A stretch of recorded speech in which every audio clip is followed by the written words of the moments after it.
こんにちは。わびチャンネルナビゲーター森前です。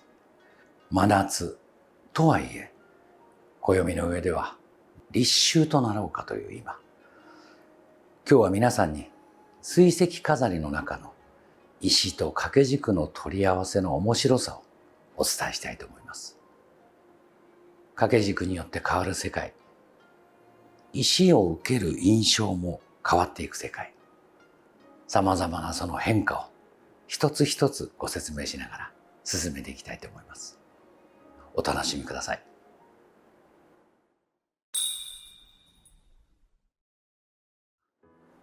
水石の飾りはもちろん水石自身と炊く水盤などで十分表現できますが、さらにそこに景色や情緒を出そうとするとどうしても欲しくなるのが掛け軸です。その掛け軸の使い方、一番肝となる部分をお伝えしたいと思います。今前にある石、瀬田川の虎石です。雨虎というこの黄金色と黒い縞模様が独特の石。もちろん天然のものですが、山の姿をしています。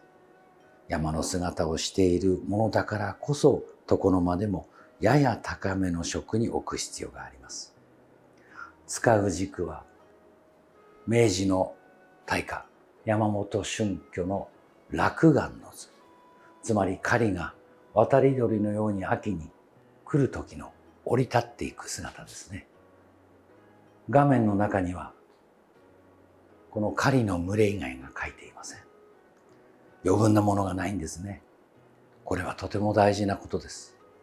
余計なものが書いてあればあるほど、石に対する心の中に浮かぶ心象の風景が壊れていきます。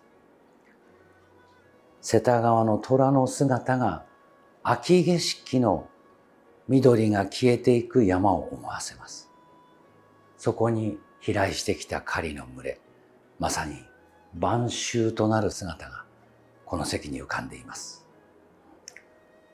卓、石がそれのみで構成されていますが、十分に完成された席かと思います。一つ気をつける部分をご説明しましょう。こちらも同じく扇面で描かれた狩りが飛来してくる絵であることは同じですが、扇面の下に水物、葦の類、つまり水草、その類があります。それでも立派な絵ですが、こちらに置いてあるものは遠くに仰ぐ山です。遠くに仰ぐ山なのに、そこに草が描かれているものがあると、円形のバランスが取れなくなります。狩りが書いてあると、これも使えるかなと思うでしょうが、この下にある草の部分、これがこの石の遠近感を壊しているというのがあります。難しい部分ですが、できれば先ほどのように草のない狩りだけが来る姿の方のが、そこに浮かぶ景色はさらに広がっていく。これをぜひ覚えておいてくださるとありがたいです。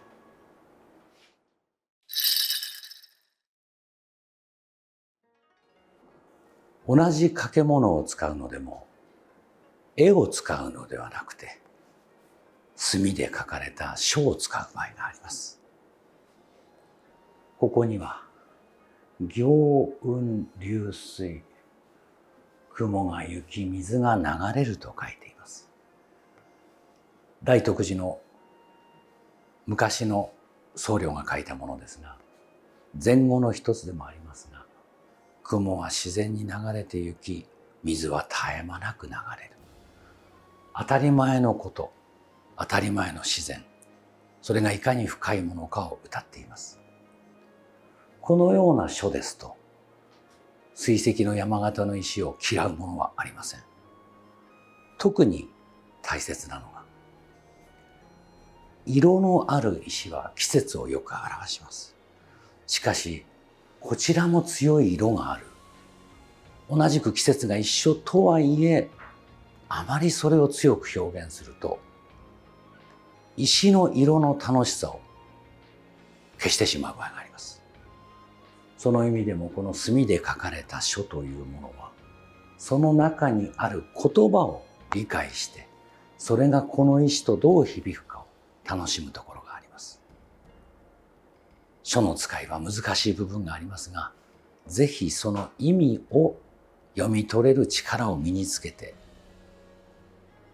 飾りの中で試してくださるとありがたいです。虎石のこの色合いから見立てた晩秋の飾りという点では、このようなもみじが落ち葉として描かれているものもとても良いとは言えます。もちろんこれで十分に展示会などでも称賛を受けるでしょうが、厳しく言いますと100点ではありません。なぜかといえば、こちら側には雄大な山があります。雄大な山のところにはらっと落ちた塵もみじ。とても格調という点での風合いがあります。格調の高いフォーマルな題材紙。そこにわびさびの世界に近い茶人好みの枯れ葉の姿。微妙なズレがあります。それではこの軸に合う石がどのようなものか変えてみましょう。同じ塵もみじの掛物を使って主石といえる石を鞍馬石の静かな平らな石にわずかに水がたまるものに変えてみました。水盤を使って実景に近い世界を出しましたが、どこかの小さな水があるところ、それとも茶庭の向こうの庭の世界、どこにでもあるような石にわずかな動きがあるところが面白い石ですが、まさにこの石の上にはそのもみじも散るだろうという世界が描かれています。使い方が茶人好み、石もそのような石。これで初めて絵と石が格調が合うということになります。面白いものですが、石を変えることで掛け軸の響きも変わってくるものです。先ほども申しましたが、成功のようでもう一歩上へという石がこの中に隠れています。全山紅葉の御山の姿を表す赤玉石。まさに錦秋の山々を映していて、そこに塵もみじ。ああ、いいな、季節だな、とお思いでしょう。ただ、よーくご覧になってください。日本の美には、被ることを嫌がることがあります。赤い石に赤いもみじ。ちょっとしつこいですね。これですとちょっときつい。つまり色を出しすぎているという奥ゆかしさがないっていうことになるんですね。その点でちょっとこちらの石を変えてみましょう。同じ掛物を使いながらそこに浮かぶ世界が変わります。八瀬のマグロの石で大変大きな家の形、つまりくず屋石ですね。八瀬のマグロですので、石の中で言えば墨絵のようなものです。石自身に色における季節を感じません。季節を感じないというのは水墨画と同じように、そこに描かれたものを見る人の心が季節を浮かび上がらせます。塵もみじが降る、まさに御山のいおりの姿。ここに赤があるからこそこちらには色を出さず、その上で晩秋を表す、ある意味で完成されている石になります。一つ付け加えますと、掛物と石や食の置くバランスがあります。先ほどまでのものは掛け軸の先から外して流れを作りました。ただこれはくず屋石です。遠くに仰ぐものではないので、どちらかというと掛け軸の絵と寄り添うような一つの飾りになります。そのために掛け軸の内側に食が入っています。その時に食の角、石の終わりが掛け軸の終わりに乗らないこと、ちゃんとそのどちらかの間に入ること、ピタリ被るというのは日本ではその角合わせといって大変嫌われます。その意味でこのような飾りも一つの楽しみとして完成されています。たださらにもっとこの飾りを深い部分へ誘う飾りにも楽しみがあります。ご紹介しましょう。同じいおりの姿を表したくず屋石に最後に添えるのは、室町時代500年前に廉価師桜井元助が残した句です。これはそのさらに数百年前、平安後期に西行法師が残したものを元助が記したものです。秋の夜の月を雪かと間がうれば、梅雨もあられの心地こそすれ。澄み切った秋の月を見て、その光り輝く姿をまるで雪が降り、そして草露があられのようにも見える。人の心は浅はかで儚いものだと歌い上げています。水石趣味も飾りの中で使い込む掛け軸のレベル、そして知識を深めてこそそこに書かれている残した方々の心を読み取ることにもなり、石の心象の深さは一層のものとなります。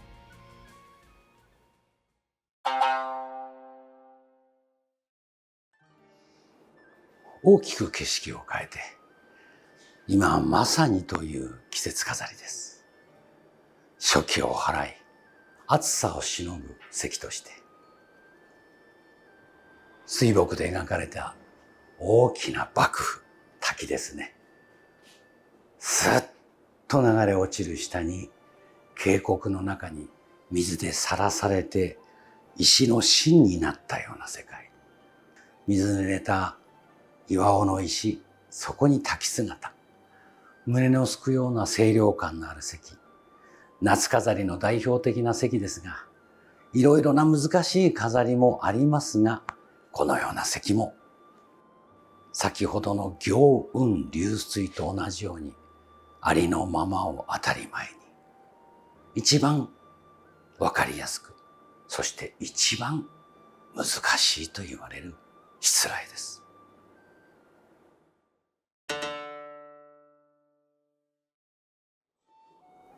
最後に、精神性の極みという飾りへ誘う世界をご紹介しましょう。掛物は以前にもご紹介したことがある柿氷具。軸の上から雪が降っています。そして軸の中の月の前を通り過ぎて、そして下にはこの氷具の作りと一緒に消えてゆく。つまり画家がこの氷具も含めて全てを筆で描いた柿氷具。この中に描かれているのは、月と雪という現実の世界だけではなく、日本人が最も文化性で大切にする物の哀れというものが込められています。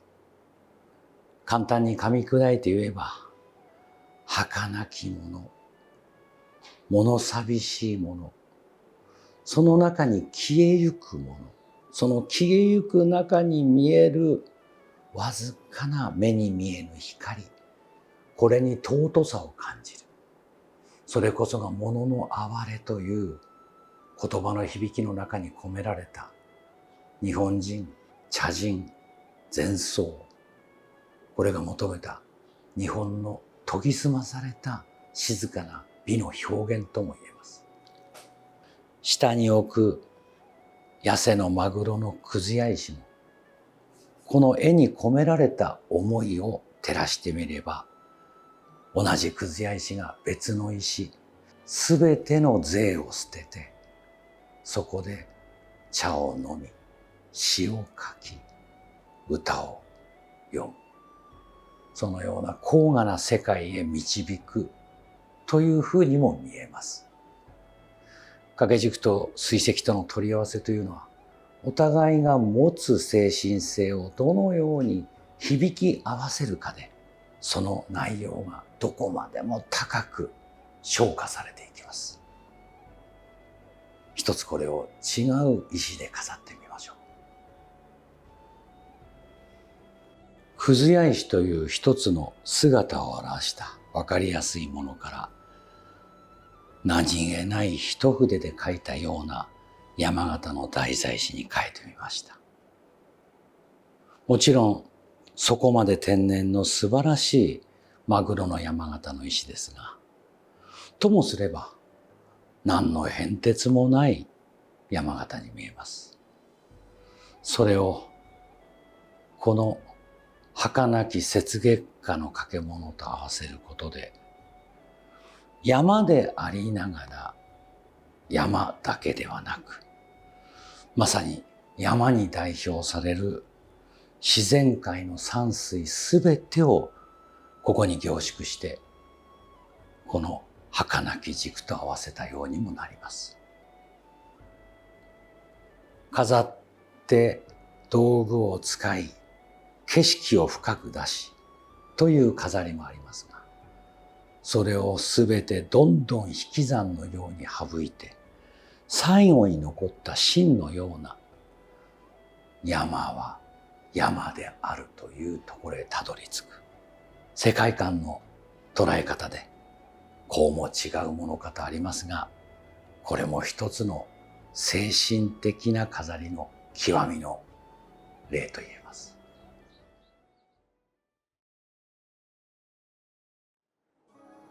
いかがだったでしょうか。水石を使っての掛け軸との取り合わせ。掛け軸の持つ精神性と石との共鳴する世界。